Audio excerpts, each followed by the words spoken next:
नमस्कार,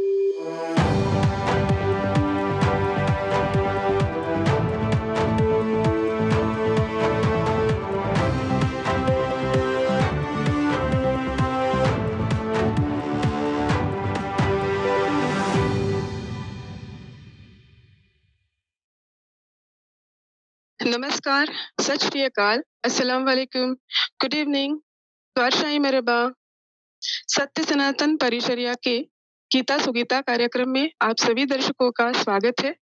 मैं आपकी host doctor Smita, Mumbai, India से।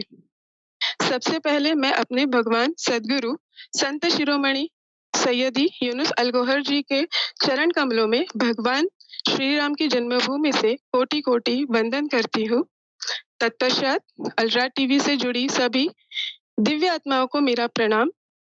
पैनल में उपस्थित सभी संतजनों को मैं अभिवंदन करती हूँ और गीता सुगीता के इस दिव्य कार्यक्रम में मुझे होस्टिंग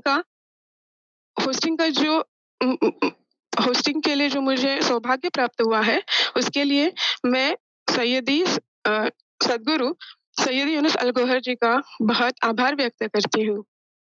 यदा यदा हि धर्मस्य ग्लानिर्भवति भारत अभ्युत्थानम् अधर्मस्य तदात्मानं सृजाम्यहम्। परित्राणाय साधूनां विनाशाय च दुष्कृतां धर्म संस्थापनार्थाय संभवामि युगे युगे। गीता सुगीता के इस दिव्य ज्ञान के कार्यक्रम में मैं सबसे पहले आमंत्रित करती हूँ गीता मर्मज्ञ स्वामी विश्वानंद महाराज जी को। पैनल के सभी संतजनों को मेरा नमस्कार। नमस्कार। नमस्कार। मेरा पहला सवाल है स्वामी विश्वानंद महाराज जी से। स्वामी विश्वानंद महाराज जी, भगवत गीता के अध्याय नंबर 2 के श्लोक नंबर 12 से 15 के प्रसंग को भगवान ने अर्जुन से परिजनों के मृत्यु पर शोक न करने के क्या कारण बताए हैं? जी, भगवान श्री कृष्ण अपने प्यारे शिष्य अर्जुन को बड़े प्यार वाले अंदाज से इसी श्लोकों में बताते हैं। श्लोक आज हम देखेंगे, समझेंगे। अध्याय 2 सांख्य योग का 12वां जो श्लोक है, वहां भगवान कहते हैं,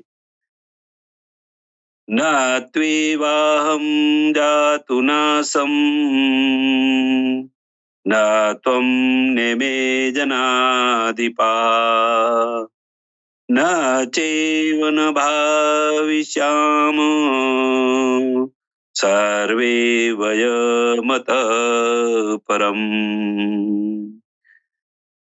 भगवान श्री कृष्ण अपने प्यारे शिष्य अर्जुन को समझाते हैं कि हे मेरे प्यारे शिष्य अर्जुन, मैं परमात्मा के रूप में पहले कभी नहीं था, वैसा नहीं है, और वैसे ही तू भी इस शरीर में आत्मा के रूप में यहाँ अभी है, वैसा पहले भी नहीं था, वैसा नहीं है।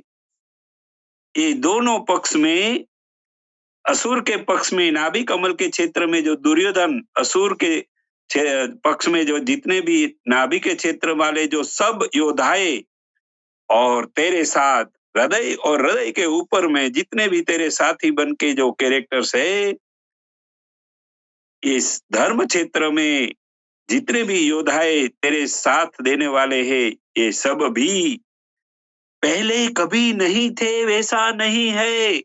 और इस समय के बाद, यानी कि ये युद्ध के विनाश के बाद हम सब नहीं होंगे, वैसा है नहीं।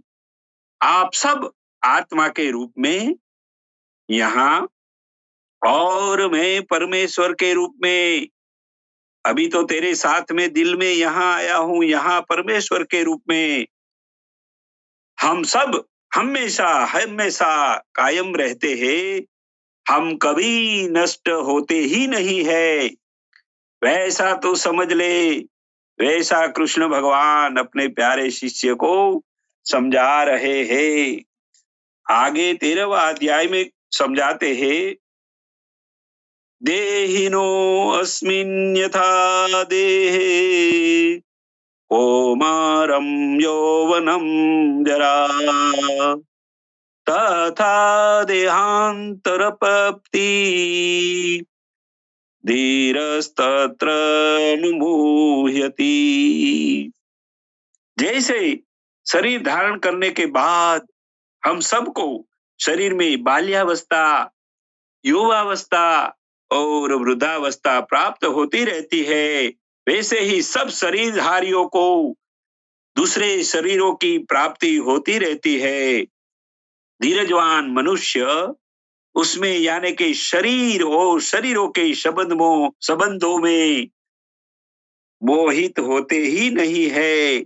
इसीलिए हे मेरा प्यारा शिष्य अर्जुन, आप अभी सामने नाभि कमल क्षेत्र में जो असुर के साथ जितने भी भाव तेरे शरीर में डरा रहे, प्रकट कर रहे, ये शरीरों में जितने भी कैरेक्टर अभी अपना कैरेक्टर बजाने वाले ये जो जितने भी भाव तेरे में प्रकट हो रहे हैं, उसमें मोहित न हो। ऐसे प्यारे अंदाज में भगवान श्री कृष्ण अपने प्यारे शिष्य को समझा रहे हैं।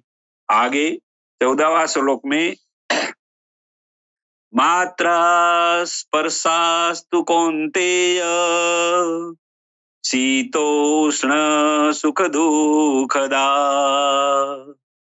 आगमापायिनो नित्या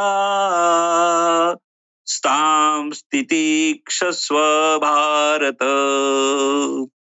हे कुंती के पुत्र अर्जुन, मनुष्य की इंद्रियों के विषय के साथ जो संबंध है, शरीर में जो इंद्रिया विषयों के साथ कार्यरत रहती है, उसके दोनों के बीच में बहुत बड़ा नाजुक संबंध है।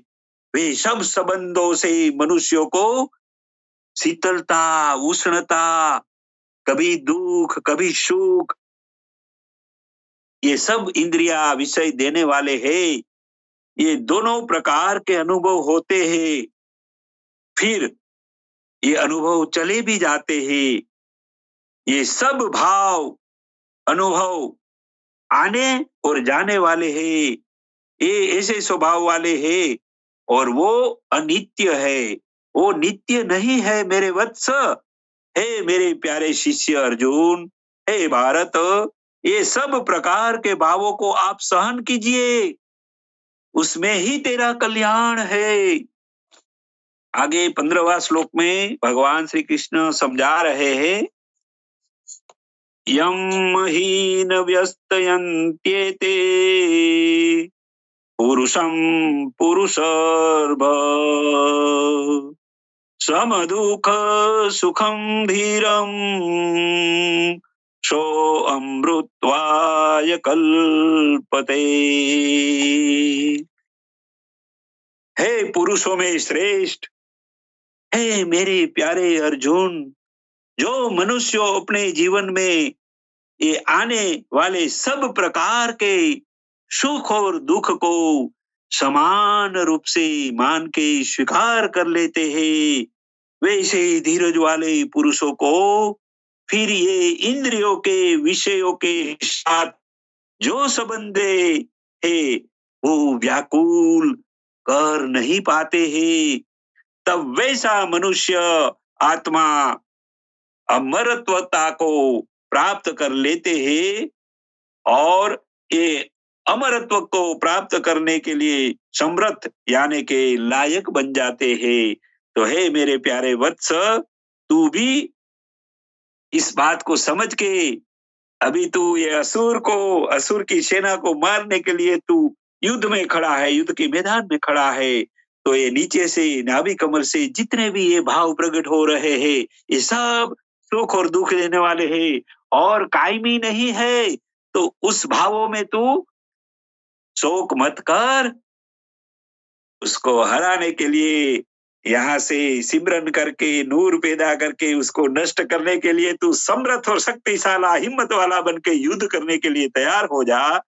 ऐसे प्यार वाले अंदाज में भगवान श्री कृष्ण अपने प्यारे शिष्य को इन्हीं श्लोकों में असुर को मारने के लिए, असुर को पवित्र करने के लिए, असुर को नष्ट करने के लिए प्रोत्साहित करते हैं। तो ये बात यहाँ समझाई है। बहुत अच्छे से समझाया आपने। मेरा अगला सवाल है स्वामी सच्चिदानंद महाराज जी से। स्वामी सच्चिदानंद महाराज जी, भगवत गीता के अध्याय नंबर 2 के श्लोक नंबर 16 से 20 के प्रसंग में तत्वदर्शी किसे कहा गया है? आत्मा अजर अमर है, भगवान ने कैसे समझाया है?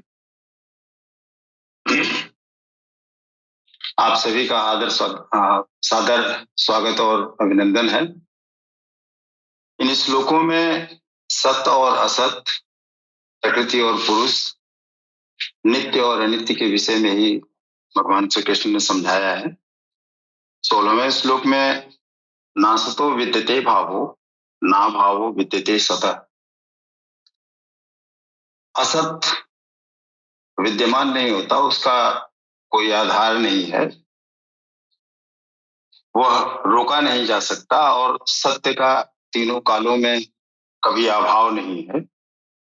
उभयोरपि दृष्टं तस्तत्त्वनयोस् तत्वदर्शी भी, इसको कृष्ण ने दोहराया है। उनके पहले भी तत्वदर्शियों ने पहले इन दोनों के अंतर को जान लिया था, समझ लिया था। आगे सत और असत है क्या, इस पे बताते हैं। अविनाशी तो तद्विद्धि येन सर्वमिदं ततम् विनाशम व्यवस्यास्य न कश्चित् कर्तुमर्हति। अर्थात अविनाशी तो वह है जिसमें संपूर्ण जगत व्याप्त है। उस अव्यय अविनाशी का विनाश करने में कोई समर्थ नहीं है। किंतु इस अव्यय अविनाशी का नाम क्या है, यह है कौन? तो इसको आगे बताते हैं। अंतवंत इमे देहा नित्य योक्ता शरीरेण अनाशिनो अप्रमेयस्य तस्माद्युध्यस्य भारत। अविनाशी नित्य स्वरूप आत्मा के ये सभी शरीर नश्वर हैं, इसलिए हे भारतवंशी अर्जुन तू युद्ध कर। आत्मा ही अमृत है, आत्मा ही सत है, यह शरीर असत और नाशवान है। अगर शरीर नाशवान है तो आखिर श्री कृष्ण किसकी रक्षा में खड़े थे?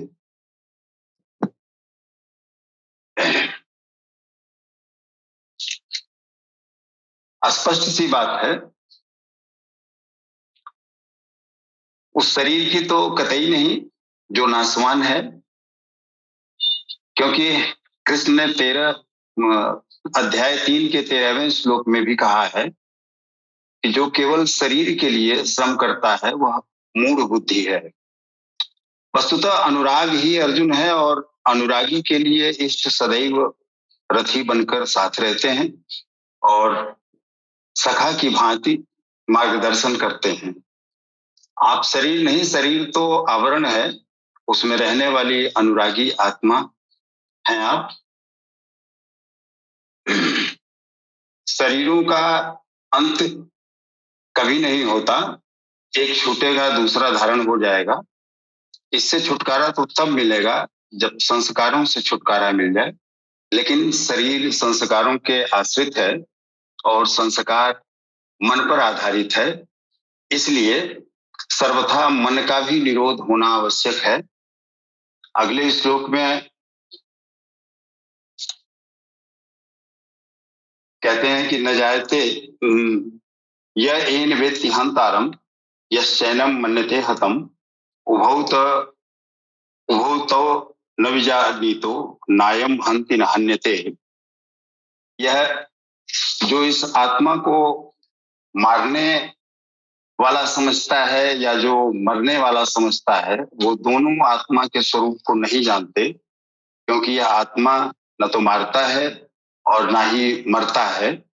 पुनः इसी पर बल देते हुए 20वें श्लोक में कहते हैं कि न जायते म्रियते वा कदाचिन नायम भूत्वा भविता वा न भूयः अजो नित्यम शाश्वतोयम पुराणो न हन्यते हन्यमाने शरीरे।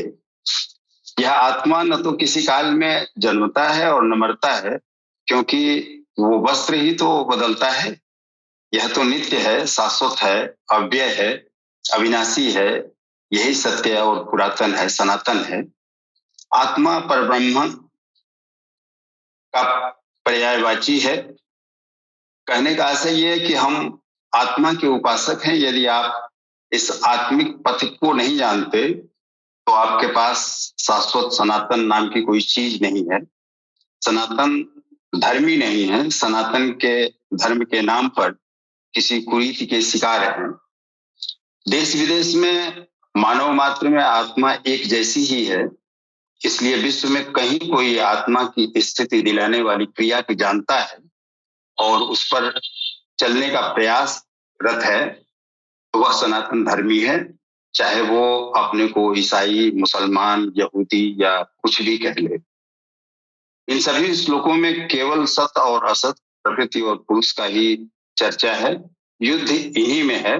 असत यानी अंधकार, अज्ञान तब मिट जाता है जब किसी सदगुरु की कृपा से हृदय में प्रकाश उत्पन्न हो जाता है।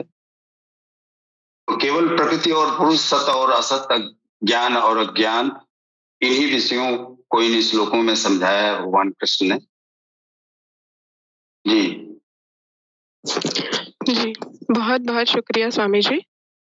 मेरा अगला सवाल है संत राजेंद्र बाबू जी से। भगवत गीता की रोशनी में सनातन धर्मी कौन है? अध्याय नंबर 2 के श्लोक नंबर 21 से 24 के अवलोक में आत्मा की अमरता की व्याख्या करें।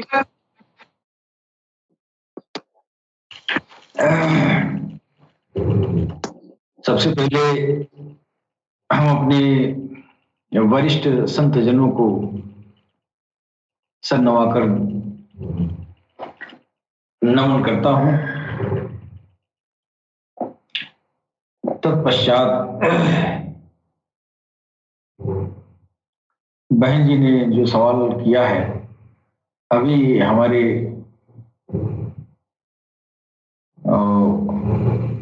संत स्वामी सच्चिदानंद जी महाराज ने बताया है कि ये आत्मा ये न जन्म लेता है और न मरता है, न ये नष्ट होता है, और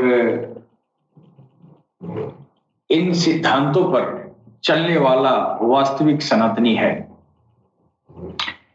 और देखा जाए तो विश्व में कोई ऐसा दीन और धर्म नहीं है जिसके मूल में यह बात न हो।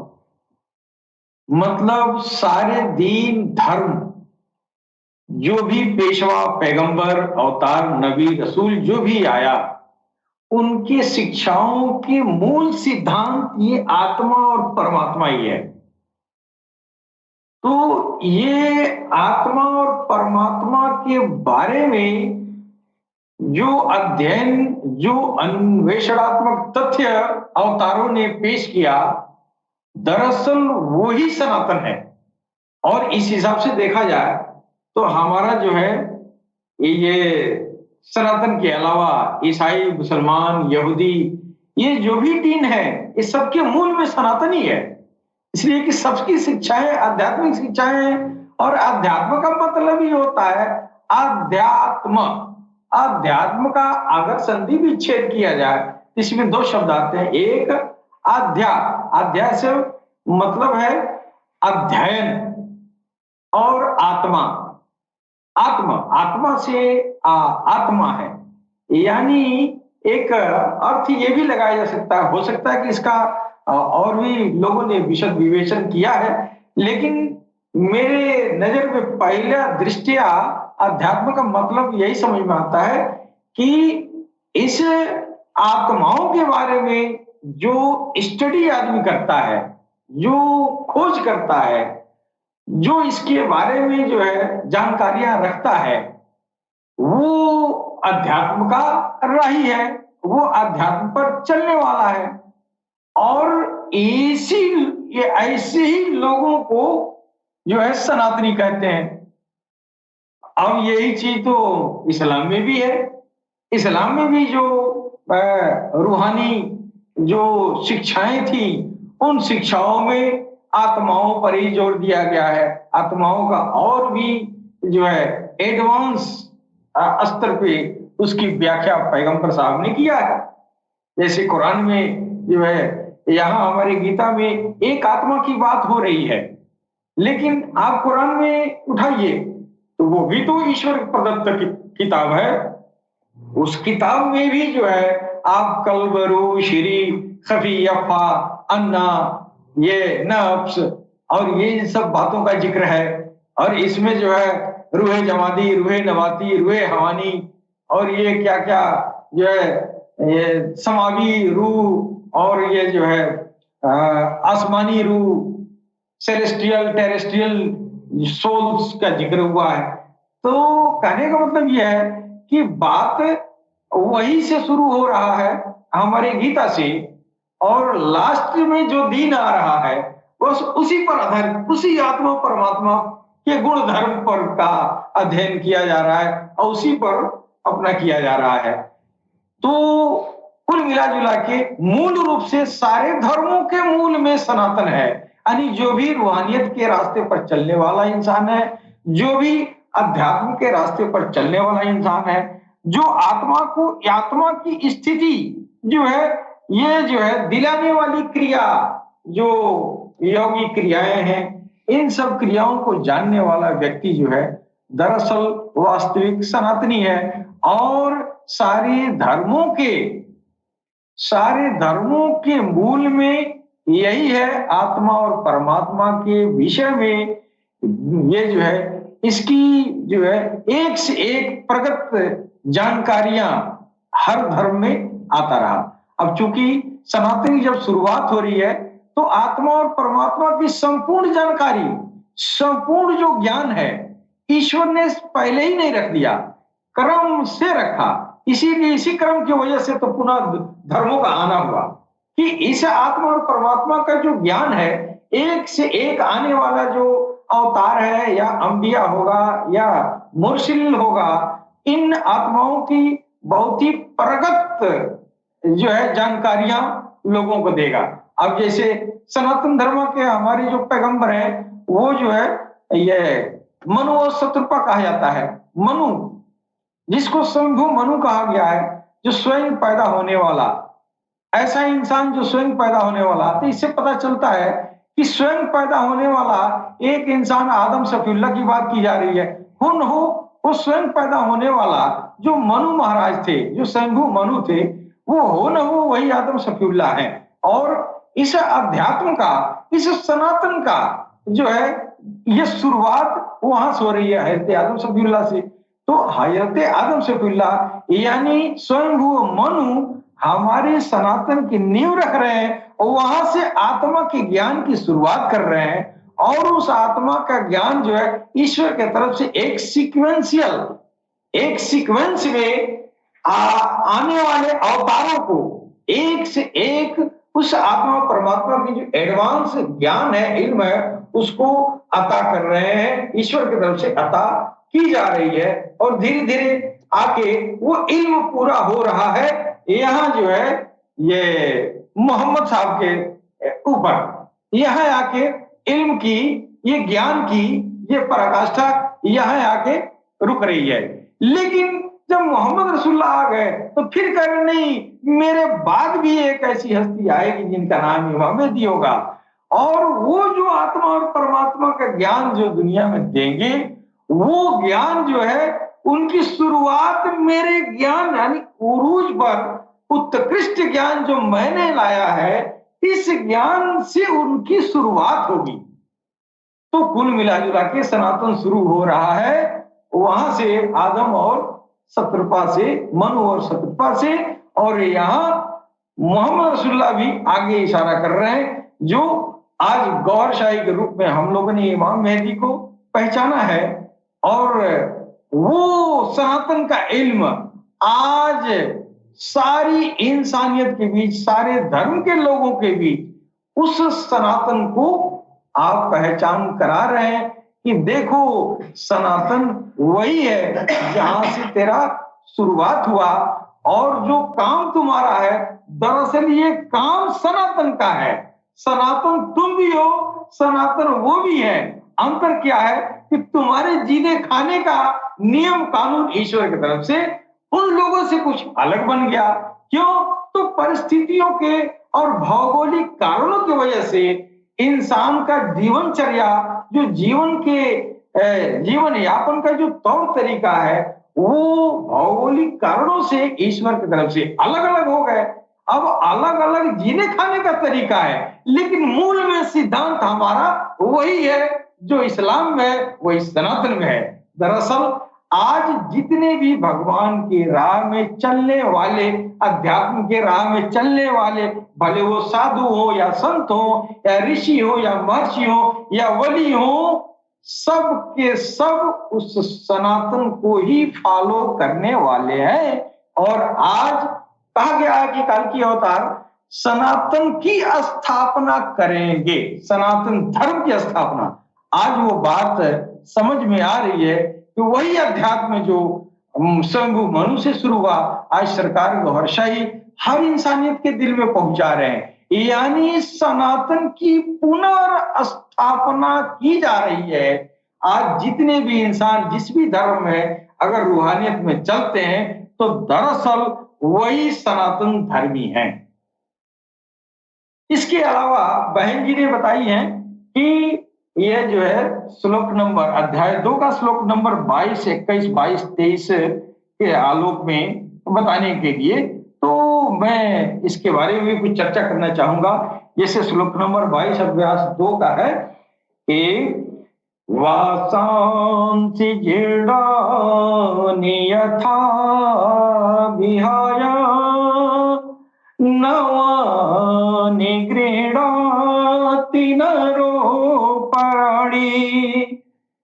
तथा शरीराणि विहाय जीर्णान्यानि संयाति नवानि देहि। भगवान कृष्ण कह रहे हैं इस आत्मा के बारे में, जैसे मनुष्य जीर्णानि वंशासी, जीर्ण और शीर्ण पुराने वस्त्रों को त्याग कर नए वस्त्र धारण करता है, ठीक वैसे ही यह जीवात्मा पुराने शरीरों को त्याग कर दूसरे नए शरीरों को धारण करता है। जीर्ण होने पर ही नया शरीर धारण करता है। तो शिशु क्यों मर जाते हैं? यह वस्त्र तो और विकसित होना चाहिए। वस्तुतः यह शरीर संस्कारों पर आधारित है। जब संस्कार जीर्ण होते हैं तो शरीर छूट जाता है। यदि संस्कार 2 दिन का है तो दूसरे दिन ही शरीर जीर्ण हो गया। इसके बाद मनुष्य एक श्वास भी अधिक नहीं जीता। संस्कार ही शरीर है। आत्मा संस्कारों के अनुसार नया शरीर धारण कर लेता है। अर्थात यह पुरुष निश्चय ही संकल्पमय है।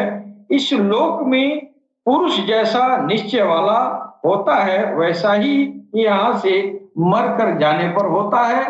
अपने संकल्प से बनाए हुए शरीरों में पुरुष उत्पन्न होता है। इस प्रकार मनुष्य शरीर का परिवर्तन मात्र है। आत्मा नहीं मरता है, परंतु इसकी अजरता अमरता पर बल देते हैं। नैनम छिदन्ति शस्त्राणि नैनम दहति पावकः न चैनम क्लेदयन्त याको न शोषयति मारुतः। अर्जुन, इस आत्मा को शस्त्रादि से नहीं काट सकते, अग्नि से इसे नहीं जला सकती, जल इसे गीला नहीं कर सकती और न ही वायु इसे सुखा सकता है। यह आत्मा अछेद्य है, इसे छेदा नहीं जा सकता। यह अधाह्य है, इसे जलाया नहीं जा सकता। अक्लेद है, इसे गीला नहीं किया सकता। आकाश इसे अपने में समाहित नहीं कर सकता। यह आत्मा निसंदेह अशोष्य सर्वव्यापक सचल स्थिर रहने वाला और सनातन है। तो ये कुल मिला जुला के आत्माओं के ऊपर बल दिया गया है कि ये आत्मा क्या है, इसको पहचानना जरूरी है। और यही मौलिक बात है, यही मौलिक बात आगे इस्लाम में भी जो है अल्लाह जो है वह कुरान में आया है कि वो अल्लाह ने कहा कि कुन, तो बहुत सारी आत्माएं बन गई। कुन करके जब वो दम किया, उसके जुबान से, उसके जो है भागवत मुख से जो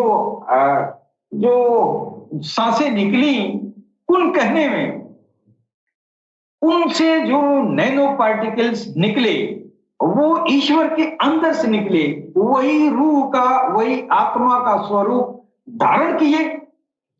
असल बात यह है कि वो आत्माएं वास्तव में ईश्वर में से निकली हुई हैं और वो ईश्वर अजर अमर अविनाशी है, तो उसमें से निकला हुआ भी तो वही होगा।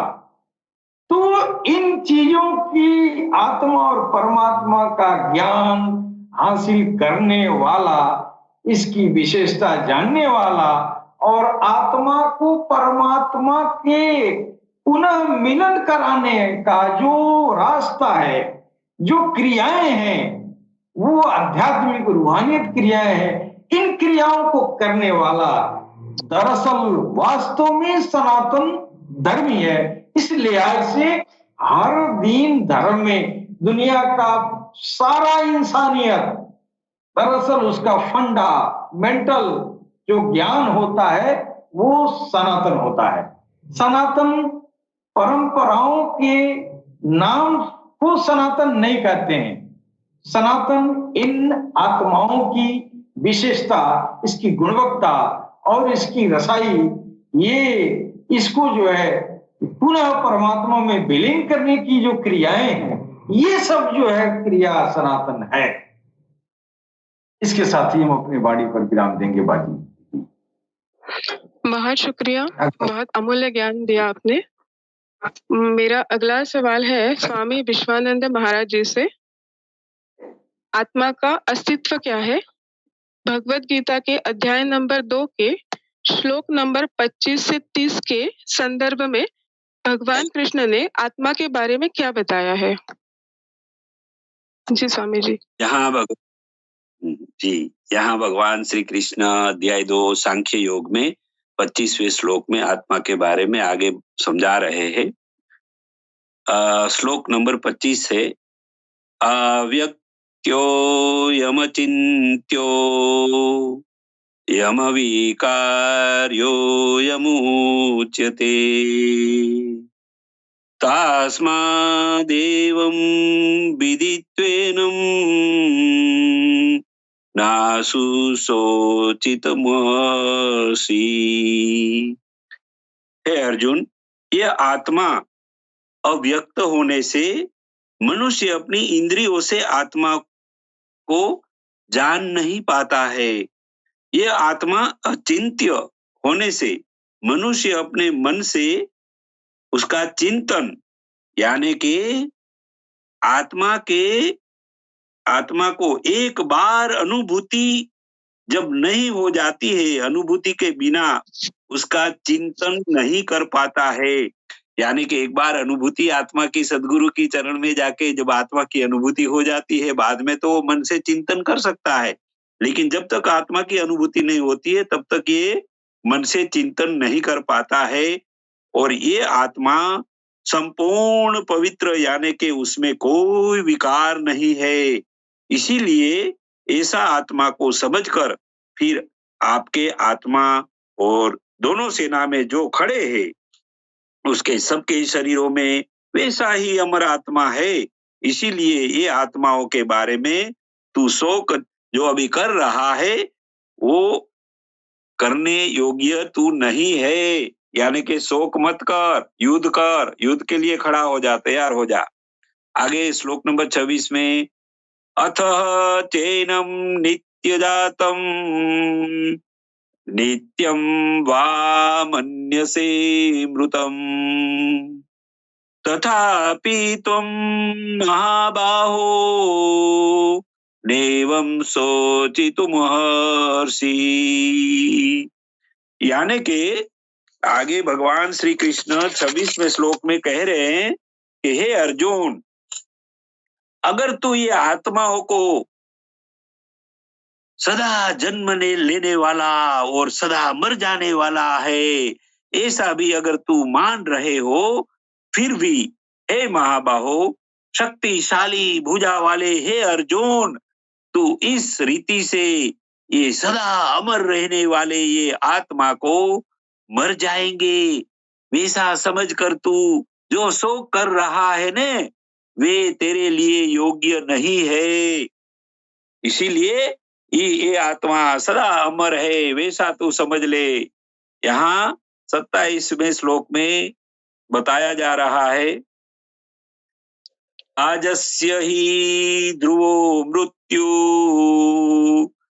देवं जन्म मृतस्य च तस्मादपिरिहार्येऽर्थे न त्वं शोचितुमहर्षि। ये 27वें श्लोक में भगवान श्री कृष्ण कहते हैं, क्योंकि जो जन्म लेता है उनकी मृत्यु निश्चिंत अवश्य होती ही है, और जो मर जाता है उनकी फिर से जन्म भी तो निरंतर निश्चिंत अवश्य होती रहती है। इसीलिए हे मेरे प्यारे अर्जुन, इस जन्म होना फिर मृत्यु होने वाली इस सतत जो प्रक्रिया चलती रहती है, जो कभी मिट नहीं सकती है, इस विषय में तू जो अभी शोक कर रहा है, दुखी हो रहा है, वे तेरे लिए अब ये युद्ध के मैदान में जब तू खड़ा है, यहाँ ये तेरे लिए योग्य नहीं है मेरे प्यारे वत्स, जरा समझ ले तू। आगे 28वें श्लोक में भगवान श्री कृष्ण कहते हैं, अव्यक्तादिनी भूतानि व्यक्तमद्यानि भारत अव्यक्त निधनान्येव तत्र का परिदेवता। हे भारत, हे प्यारे वत्स अर्जुन, ये स्थावर जंगम यानी कि स्थिर है और चलायमान जो सृष्टि आदि में यानी कि शुरू में मैं उनको अप्रगट रखी थी, यानी कि शुरू में इस सारी जंगम और स्थावर सृष्टि को अप्रगट रूप में रखता हूं, और मध्य में अभी मैंने सृष्टि को प्रकट कर दिया है। यानी कि अभी जो तू देख रहा है सृष्टि अभी प्रकट रूप में है, फिर मैं जब मेरी इच्छा होती है, जब समय आ जाता है, तब ये सारी सृष्टि सावर जंगम ये सारी सृष्टि को मैं जो मैंने बनाई हुई है उसको अप्रगट रूप में वापिस समेट लेता हूँ, अप्रगट रूप में बदल कर रख देता हूँ। इसीलिए तुझे इन लोगों का, ये असुर की सेना में खड़े जो लोग हैं उसको मारने का, उस लोगों का और उनके संबंधों का जो शोक हो रहा है वो शोक नहीं करना चाहिए। ये सब तो मेरा खेल है, इसीलिए तू शोक मत कर।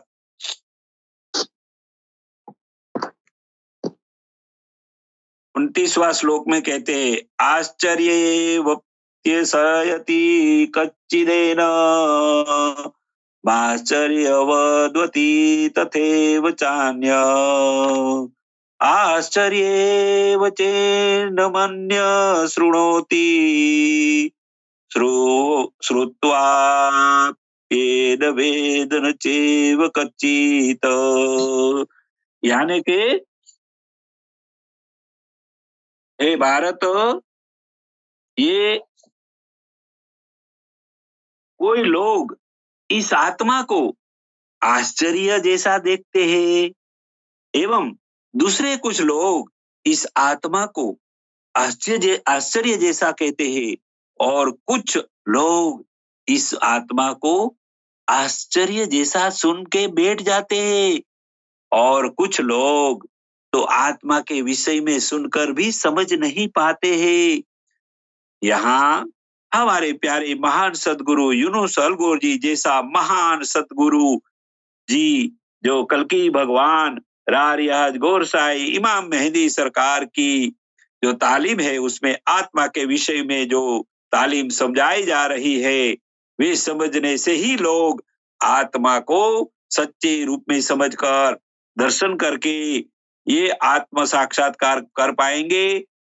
तो चलो हम सब रोजाना YouTube चैनल से अलरा टीवी सब्सक्राइब करके रोजाना सुनते रहे और मोक्ष की प्राप्ति कर लेंगे। ये अनुभव सिद्ध गारंटी है। आगे 30वें श्लोक में कहते हैं भगवान श्री कृष्ण, देहि नित्यमद्योऽयं देहे सर्वस्य भारत तस्मात् सर्वाणि भूतानि न त्वं शोचितुमर्हसि। हे भारत, हे मेरे प्यारे अर्जुन, सबके शरीरों को धारण करने वाला ये अमर आत्मा कदापि नाश नहीं होता है, नहीं हो पाएगा, वैसा ही अमर है। इसीलिए ये सब दोनों सेना में जो मनुष्य प्राणी खड़े हैं, तेरे दुश्मन बन के असुर तेरे को परेशान कर रहे, तेरे सामने युद्ध करने आ गया है, तेरे पर यहाँ तू आत्मा के रूप में है, उसके पर कब्जा जमाने आ गया है। तू उनको पवित्र करके नष्ट करने का उसके बारे में शोक करना तेरे लिए ये युद्ध के मैदान में योग्य नहीं है वत्स। इस तरह भगवान श्री कृष्ण अपने प्यारे शिष्य अर्जुन को आत्मा सदा अमर है वैसा प्यारा अंदाज से बता रहे हैं, समझा रहे हैं। बहुत बहुत शुक्रिया स्वामी जी। मेरा अगला सवाल है स्वामी सच्चिदानंद महाराज जी से। स्वधर्म क्या है? आत्मिक पथ पर चलने वाले साधकों को भगवान कृष्ण ने कितनी श्रेणियों में बांटा है? अध्याय 2 के श्लोक नंबर 31 से 35 के अवलोक में समझाने की कृपा करें।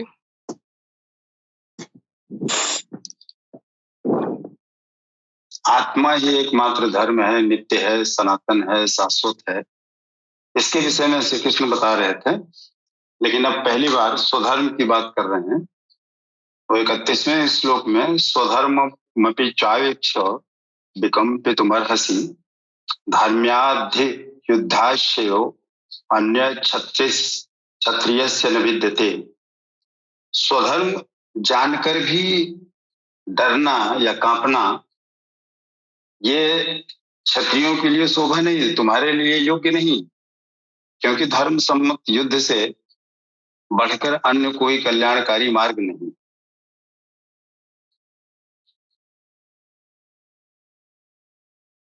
वस्तुतः आत्मपथ में प्रयुक्त होने की क्षमता हर व्यक्ति की अलग अलग होती है और इन्हीं क्षमताओं को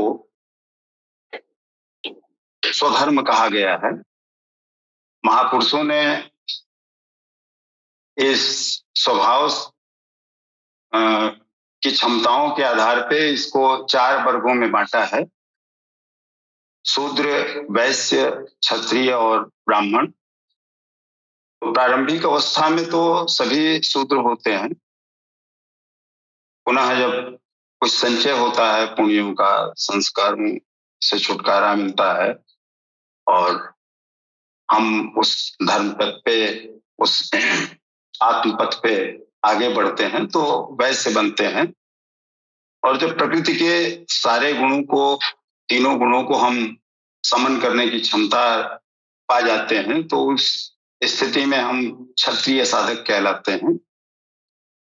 पुनः जब प्रकृति के गुणों के साथ साथ मन, बुद्धि और अहंकार पे भी विजय प्राप्त कर लेते हैं तो ब्राह्मण की श्रेणी में आ जाते हैं। और जब इस ब्राह्मणत्व का भी समन करके हम परमात्मा की स्थिति में को प्राप्त कर लेते हैं, उसमें विलय कर जाते हैं, यही मोक्ष का कारक है। तो क्षत्रियों के लिए ये यही समझा रहे हैं कि युद्ध से, धर्म सम्मत युद्ध से बड़ा कोई कल्याणकारी मार्ग नहीं है।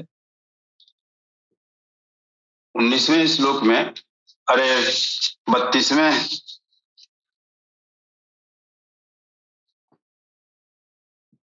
श्लोक में कह रहे हैं, यदिच्छया चोपपन्नम स्वर्ग द्वारम आवृतम सुखिनः क्षत्रिया पार्थ लभन्ते युद्धमेधिशम।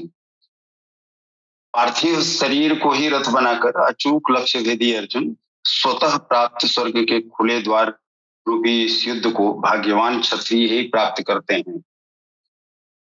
जो साधना करते करते इस स्तर तक पहुंच गया है कि उसे वीर साधक कहा जाने लगा या क्षत्रिय साधक कहा जाने लगा, इस स्थिति में आके ही युद्ध शुरू होता है ब्राह्मणत्व के लिए या मोक्ष के लिए। तो यहां तक जब तुम क्षत्रिय साधक बन गए हो और स्वर्ग के खुले द्वार की तरह ये धर्म सम्मत युद्ध तुम्हारे सामने खड़ा है, तो इससे विमुख होना कल्याणकारी नहीं है। और मोक्ष अगर प्राप्त करना है तो इस युद्ध को करना ही होगा।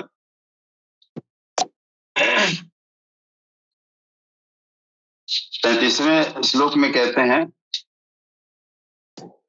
अथ चेत मिमं धर्म्य संग्रामम न करिष्यसि ततः स्वधर्म कीर्ति च हित्वा पापम वाप्स्यसि।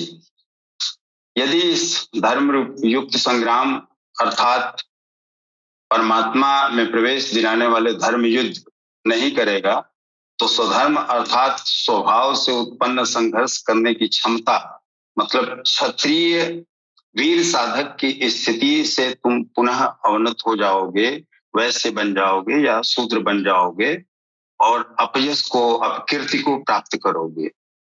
अब ये अपकीर्ति क्या है, इसके विषय में 34वें श्लोक में बता रहे हैं। अकीर्ति चापि भूतानि कथयिष्यन्ति ते व्ययाम संभवापितस्य चाकीर्ते मरणादतिरिच्यते। सब लोग बहुत काल तक तेरी अपकीर्ति का कथन करेंगे। बहुत से साधक अपने धर्म पर विचार करते हैं कि लोग क्या कहेंगे। ऐसा भाव भी साधना में सहायक होता है। माननीय पुरुषों के लिए अपकीर्ति मरण से भी बढ़कर है, इसलिए अपकीर्ति को न प्राप्त करो, युद्ध करो। बार बार युद्ध के लिए भगवान कृष्ण अर्जुन को उकसा रहे हैं।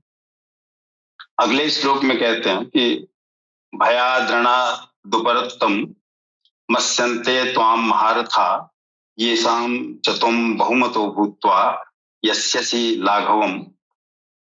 जिन महारथियों की निगाह में तुम माननीय होकर अब तुच्छता को प्राप्त करेगा, वो यही समझेंगे कि तुम भय के कारण युद्ध नहीं कर रहे हो, युद्ध से विरत हो रहे हो। इस पथ या इस आत्मिक पथ पर महान परिश्रम से आगे बढ़ने वाले महारथी हैं, लेकिन इतने ही परिश्रम से अविद्या अज्ञान की ओर खींचने वाले काम क्रोध मोह लोभादि भी महारथी ही हैं, जो तुझे सम्मान देते थे कि साधक प्रशंसनीय है, वीर साधक है, अपनी तीसरी स्थिति में पहुंच गया है साधना के, वही अब तुम्हारी निंदा भी करेंगे और तुम उनकी निगाहों से गिर जाओगे। इसलिए हे अर्जुन, हे भारत, तुम युद्ध करो, इस आत्मिक पथ पे आगे बढ़ो, परमात्मा की ओर अग्रसर हो, आत्मा को जानने का प्रयास करो। बार बार इस अंतर युद्ध की ही बात कृष्ण समझा रहे हैं, किसी बाह्य युद्ध की बात नहीं कर रहे हैं।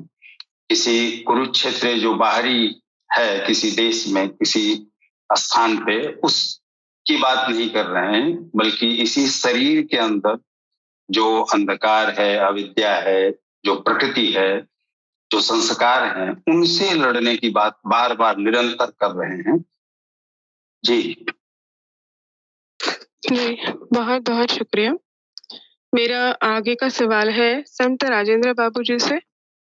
महाभगवान कल के अवतार सरकार गौहर शाही जी ने पुनर्जन्म के बारे में क्या बताया है, विस्तृत विवेचन करें।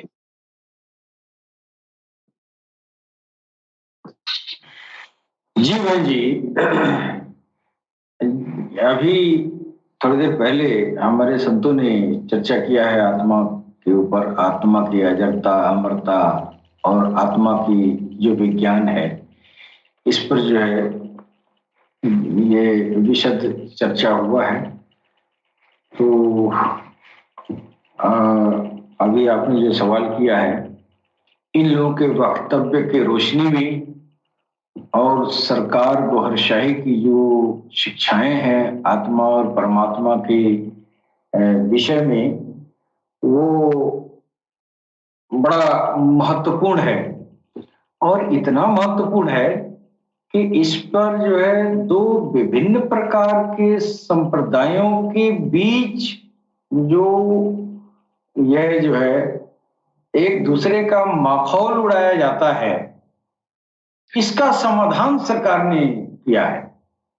एक तरफ जो है सनातन धर्म में अभी गीता में बताया जा रहा है कि वासांस जीर्णानि यथा विहाय नवानि गृह्णाति नरो पराणि तथा शरीराणि विहाय जीर्णा और नन्यानि संयाति नवानि देहि।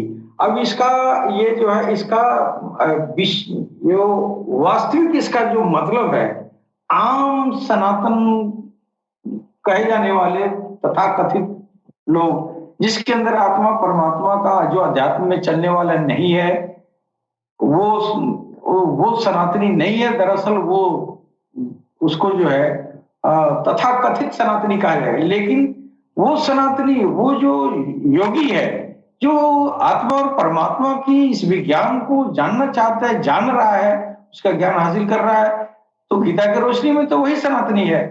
तो ये गीता जो है इस आत्मा के बारे में जो कहा जा रहा है कि जीर्ण शीर्ण पुराने वस्त्रों को त्याग कर नए वस्त्रों का ग्रहण ये जो है जैसे शरीर करता है, ठीक वैसे ही ये जीवात्मा पुराने शरीरों को त्याग कर दूसरे नए शरीरों को धारण करता है। अब यहाँ जो है आप हमारे जो सनातन के मानने वाले लोग हैं, इसको पकड़ के बैठे रहते हैं। इसकी जो इसका अंदर जो मतलब है उसका अर्थ नहीं समझा जाता है। दरअसल जो है ये जो शरीर है ना, दरअसल संस्कार को शरीर कहते हैं। संस्कार ही शरीर है और इसी शरीर को गीता में कहा गया है। ये वो नहीं है जो सीधा सीधा समझा जाता है कि हम मर गए, आज यहाँ मर गए, आज हम राजा के यहाँ मरे हैं तो वहां प्रजा के यहाँ पैदा हो जाएंगे। चाहे आज हम गरीब के घर में पैदा हैं, कल राजा के घर में पैदा हो जाएंगे। इस तरह की अवधारणा सीधे सीधे, हालांकि भगवान ये नहीं कहना चाहते हैं। ये शरीर को संस्कार कहते हैं। संस्कारों का जो है ये मरना होता है। संस्कार मर गया तो आप सब कुछ मर गया। तो स्थूल ये जो है आधी जानकारी हिंदू जानते हैं और आधी जानकारी मुसलमान जानते हैं। अब इधर तो पहले संस्कारे को नहीं समझ पाए। जीर्ण शीर्ण जो कपड़ा है, जो सड़ा गला कपड़ा है, वो इस शरीर से क्यों तुलना की गई है? दरअसल वो संस्कारों का जीर्ण शीर्ण हो जाना है। और इधर जो है मुसलमान भाई ये समझते हैं कि ये तो सारे हिंदू कहते हैं कि मर जाएंगे तो फिर पैदा हो जाएंगे, और ये काफिर है, मुनाफिक है, और ऐसे हैं वैसे हैं, तरह तरह की क्या क्या करते हैं लोग। तो उन लोगों को भी पता नहीं है। वो यही जानते हैं कि आलम अरवाह से मेरी आत्मा, मेरी रूह आई और डाल दी गई। हम रोजा नमाज पूजा पाठ करके हम जाएंगे तो फिर यहाँ से मैशर में जाएंगे, फिर वहां से हिसाब किताब होगा। इसके अलावा मेरा कोई आना जाना नहीं है। सरकार और शहीद संशय को दूर कर रहे हैं दोनों पक्षों को कि पुनर्जन्म होता है, ये भी सत्य है, और मुसलमान भाई कह रहा है कि पुनर्जन्म नहीं होता है, ये भी सत्य होता है। ये सरकार कैसे बता रहे हैं? सरकार कह रहे हैं कि ये आत्मा है जो तुम अकेले देख रहे हो कि हम एक आत्मा है, जबकि तेरा पूरा वजूद जो दिखाई दे रहा है ना, ये आत्माओं का यह जो है पुंज है। यानी ये जो ढांचा दिखाई दे रहा है, इसके अंदर एक जीवात्मा बैठी है, उस जीवात्मा की मदद के लिए और भी तमाम उप आत्माएं लगाई गई हैं। उन उप आत्माओं का काम होता ही है कि एक जिस्म जब छोड़ा तो फिर वो दूसरी जिस्म में दाखिल हो गया। अब इस तरह सरकार ने कहा था कि आज जब बच्चा पैदा होता है तो 2 तरह की आत्माएं जो है इंसान के अंदर डाली जाती हैं और 2 तरह की आत्माओं के मेल से आप संपूर्ण मानव बनता है। एक आत्माओं का जो ग्रुप है वो पुनर्जन्म में चला जाता है और एक आत्माओं का जो ग्रुप है वो जो है आपकी आध्यात्मिक उन्नति के लिए वो आपके लिए काम करता है। यानी आत्मा 2 तरह की बताया उन्होंने कि एक तो आसमान से आई हुई, एक आसमानी आत्माएं, एक समावी अरवा और एक अर्जी अरवा, यानी 2 तरह के, एक सेलेस्टियल एक टेरेस्ट्रियल। अब टेरेस्ट्रियल जो आत्माएं हैं इस प्रकृति में ही जो है यहीं पर इसका काम है, ये एक जिस्म से निकलकर दूसरे जिस्म में जाना है ताकि वहां पर फिर जिस्म का निर्माण करे। तो सरकार ने कहा कि जो टेरेस्ट्रियल आत्माएं हैं वो भी 3 तरह की होती हैं। एक वनस्पतियों की आत्माएं, जो वनस्पतियां हरियाली दिखाई दे रही है उसकी जो आत्मा है वो आत्मा इंसान के अंदर भी रखा है। अब ये जो वनस्पति का आत्मा है ये हिसाब किताब में नहीं जाएंगी, ये आपकी शरीर की ये ढांचा बनाने के काम में आती हैं। एक रूहे हवानी, रूहे नवाती और ये रूहे जमादी, ये इस तरह की आत्माओं का जिक्र किया। ये आत्माएं एक माँ के सिकम से, ये एक आदमी मरता है फिर ये किसी माँ के सिकम में ये दाखिल हो जाता है, फिर वहां जाके पुनः जिस्म का निर्माण करता है। तो इसको जो है हमारे सनातन धर्म के लोग कहते हैं कि हम यहाँ पैदा हुए, वहां यहाँ मर गए, वहां पैदा हो गए। लेकिन इधर मुसलमान भाई कह रहा है कि नहीं, हमारी एक रूह है वही आई है और वो चली जाएगी, फिर हिसाब में हम जाएंगे, बाकी तो हमारे पास कोई पैदा होने के सवाल ही नहीं है। उसको पता ही नहीं है कि जो अर्जी अरवा इसके अंदर है वही अर्जवा मुसलमान के अंदर है। वो रूह नहाती हवानी और जमादी रूह से मिलके उसकी तो पूरी जिस्म का ढांचा बना है, ये तो उसको नहीं मालूम है। और इधर इसको भी नहीं मालूम है कि जो मानव आत्मा है अजर है, अमर है, सड़ता नहीं है, गलता नहीं है और वो कभी खत्म नहीं होता, तो फिर जाएगा कहां?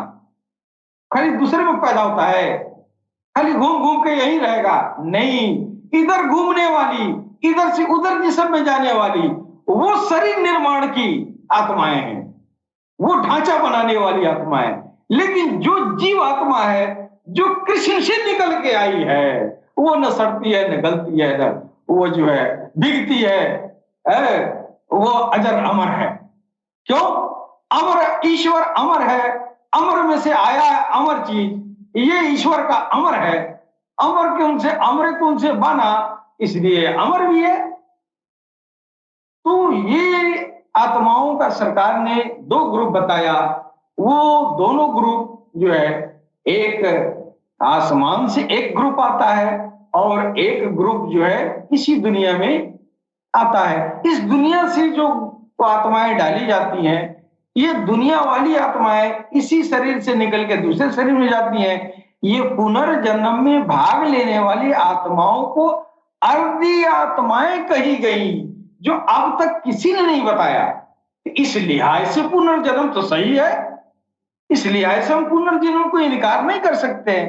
लेकिन इधर हमारा मुसलमान भाई कह रहा है कि पुनर्जन्म होता ही नहीं है, तो उसको ये भी नहीं मालूम है कि अर्धी अरवा होती भी है कि नहीं होती है। तो आधी बात उधर पता थी, आधी बात इधर पता थी, पूरी बात किसी को नहीं पता थी। पूरी बात सरकार गौरशाही कह रहे हैं कि बच्चों आपस में क्यों लड़ रहे हो, तेरी गीता भी सही और तेरा कुरान भी सही, बस तेरा खोपड़ी सही नहीं है, ये खोपड़ी सीधा कर लो, ये इल्म ले लो, इस इल्म से ही तेरी खोपड़ी सीधा होगी कि इंसान तब बनता है जब उसकी सेलेस्टियल और टेरेस्ट्रियल आत्माएं एक जगह मिलती हैं, तब वो इंसान बन के तैयार होता है। और यह माँ के शिकम में यह जो है ये नहीं होता है। माँ के शिकम में जो है से बाहर जो आता है वो आसमानी आत्माएं डाली जाती हैं। बाकी माँ के शिकम में जब तक इंसान रहता है तब तक यही दुनिया वाली आत्माएं, अर्धी आत्माएं, जो पुनर्जन्म में भाग लेने वाली आत्माएं, यही देवताओं के द्वारा प्रविष्ट कराया जाता है और उन्हीं आत्माओं के जरिए इंसान का यह जो है ग्रोथ होता है। उसी आत्माओं की वजह से इंसान जो है यह जो है उसका विकास होता है और वो ढांचा बनता है।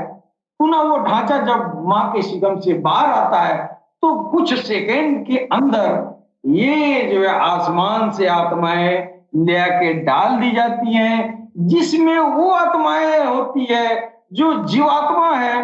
वो जीवात्मा जो कर्म फल दिवस में हिसाब किताब में जाएगी, लेकिन उसके साथ भी और भी जो आसमानी आत्माएं हैं वो इंसान की आध्यात्मिक प्रगति के लिए ईश्वर ने डाला कि इसके माध्यम से इंसान अपनी जीवात्मा को जागृत करेगा, जीवात्मा को पवित्र करेगा, जीवात्मा को चमकीला बनाएगा। ये बंदगी के साधन के लिए आपकी सेलेस्टियल आत्माएं डाली गई, जैसे कल, रूह, श्री, खफी, अफा, अना, ये सब जो है स्पिरिचुअल इवोल्यूशन के लिए डाला गया है। और ये इन आत्माओं का जब पता मिल गया तो फिर आप जो है अध्यात्म रास्ते पे चले, अपने हृदय कमल को जगाए, अपने नाभि आत्मा को पवित्र किए, अपने अनाम मस्तिष्क को जागृत किए। फिर इस अनाम मस्तिष्क के जरिए ये जीते जी इंसान दुनिया में ही है, ये उसकी जीवात्मा अंदर बैठी हुई है, लेकिन ये उसकी ये आत्मा जो है निकल के प्रभु के रूबरू जाके दर्शन करती है। यानी आपके आध्यात्मिक उन्नति के लिए आसमानी आत्माएं डाली गई जो पुनर्जन्म में भाग नहीं लेती हैं। आपकी जीवात्मा जो जाएगी, ये जो है जहां से आई है ये अपने अपने जगह चली जाएगी, लेकिन अर्जी अरवा जो पुनर्जन्म में भाग लेने वाली आत्माएं हैं यह हमेशा यही करती रहेंगी। हमेशा एक जिस्म से अर्जी रवा निकली, यानी रूहे जमाती निकली तो दूसरे माँ के शिकम में जाएगा, वहां उस बच्चे का जिस्म बनाने में काम लाया जाता है। इस क्रिया को पुनर्जन्म कहा जाता है। अब आप देखेंगे कि बहुत सारे आजकल जो है यूट्यूब पर वीडियोज देखे जाते हैं कि ये पुनर्जन्म हो गया, फला जगह राजा के घर में था और यहाँ फला घर में पैदा हुआ, फला दिन के मरा है और उसी दिन यहाँ पैदा हुआ है, और यहाँ से जाके वहां बात होती है, वो जाके शनाख्त करता है कि यहाँ मैंने चाबी रखा था, यहाँ मैंने ये सामान रखा था। पता चलता है कि हाँ भाई तो सही बात है, तो लोग कहते हैं हाँ अरे यहाँ मरा वहां पैदा हो गया। अब बहुत सारी ऐसी घटनाएं देखी जाती हैं, तो अब वो उसके साथ जो उस दोनों घर के बीच रिश्ते नाते भी चलने शुरू हो जाते हैं। लेकिन इसको खारिज जो है करना, ये जो है जो मुसलमान भाई हैं इन सब घटनाओं को देख के इसको कहते हैं ये ढोंग है, ये पखंड है। इसलिए कहता है कि उसको मालूम नहीं है। ये इसलिए होता है कि उस घर के मरने वाले के घर की जो रूहें जमाती थी या नवाती थी, और इस नए वाले बर्थ वाले बच्चे के अंदर वो नवाती रूह डाली गई। उस जिस्म में जब थी उसकी मेमोरी साथ में लेके चली आई। इसलिए नए जन्म में आने के बाद पुराने जन्म की कुछ बातें उसको मेमोरी में सेव रहती है, डीएनए के साथ आ जाती है। इसका मतलब ये नहीं हुआ कि वो जीवात्मा ही आई है, वो जीवात्मा नहीं आई है, वो अर्धी आत्माएं आई है, वो वनस्पति आत्मा आई है, वो स्थलीय आत्माएं आई है जो पुनर्जन्म में बार बार भाग लेना ही उसका काम है और बार बार ढांचा बनाना काम है। तो इस हिसाब से पुनर्जन्म होता भी है और पुनर्जन्म नहीं होता है। नहीं उस जीवात्मा की नहीं होती है, लेकिन जीवात्मा के लिए जो घर बनाया जाता है, उसमें जो आत्माओं का इस्तेमाल किया जाता है, उनका पुनर्जन्म तो बार बार हमेशा होता रहता है और उसकी सीमा नहीं, अनगिनत होती रहती है। लिहाजा सरकार ने इस झगड़े को जो है ये हल कर दिया कि आधी बात तुम जानते हो, आधी बात तुम जानते हो, पूरी बात किसी को नहीं मालूम है। पूरी बात यही है कि तुम दोनों सही हो, थोड़ा सा दिमाग सही कर लो कि तू भी सही हो जाए, ये भी सही हो जाए। तो पुनर्जन्म होती भी है, नहीं भी होती है। होती किसकी है? पुनर्जन्म में भाग लेने वाली विशेष तरह की आत्माएं होती है, जो 3 कैटेगरियां हैं, रूहे जमाती, रूहे डमाती, रूहे हवानी। ये पुनर्जन्म में भाग लेती हैं। लेकिन जो जीव आत्मा, जिसको कृष्ण ने कहा न गलेगा न सड़ेगा, न वो भीगेगा, वो न सूखेगा, वो अजर अमर है, वो कहां से आया है? परमेश्वर से आया है, वो परमात्मा से आया है। परमात्मा में वो जाएगा। अब परमात्मा में जाने के लिए, उसमें मिलने के लिए ये सब बेला जाता है। किसी साधु संत के पैर पे गिर के, किसी गुरु के ऊपर कुर्बान होके ये सब कुछ निछावर करना पड़ता है कि हमारी वो आत्मा पुनः परमात्मा में समाहित होने के लायक हो जाए। इस ज्ञान को, इस क्रिया को अध्यात्म कहते हैं, जो गुरु के सानिध्य में मिलता है। और इस क्रिया को करने वाला सनातनी होता है। और जिस धर्म में इस क्रिया को जो करता है वो भी सनातनी है। भले वो मुसलमान के घर पैदा हो, या ईसाई के घर पैदा हो, या हिंदू के घर पैदा हो, सनातनी वही है जो इस क्रिया को करता है कि आत्मा, वो जीवात्मा को परमात्मा में मिलाने की तैयारी करता है। यानी अध्यात्म के रास्ते पर वो चलता है। वो जो है एक न एक दिन वो अपने जीवात्मा को परमात्मा में मिला लेता है। ऐसा करने वाला सनातनी धर्मी है, अन्यथा वो कुछ भी नहीं है। और यह क्रिया सारे धर्मों में, लिहाजा सारे धर्मों के लोग सनातनी कहलाएंगे। जी दीदी, घड़ी की इशारा कर रही है। अद्भुत, अलौकिक। आप तीनों संतजनों ने इतना दिव्य ज्ञान दिया और जो भी कंफ्यूजन था बहुत दूर किया। ऐसा दिल कर रहा है कि पूरी रात आपकी गुफ्तगू सुनते रहे, पर क्या करें, थोड़ा सा वक्त का भी तकाजा है। तो आप तीनों लोग यहाँ पे आए, इतना अद्भुत हमें ज्ञान दिया, उसके लिए आप तीनों का बहुत बहुत दिल से शुक्रिया। अगले हफ्ते मुलाकात होगी। इसी के साथ आज का कार्यक्रम संपन्न हुआ। और हाफिज।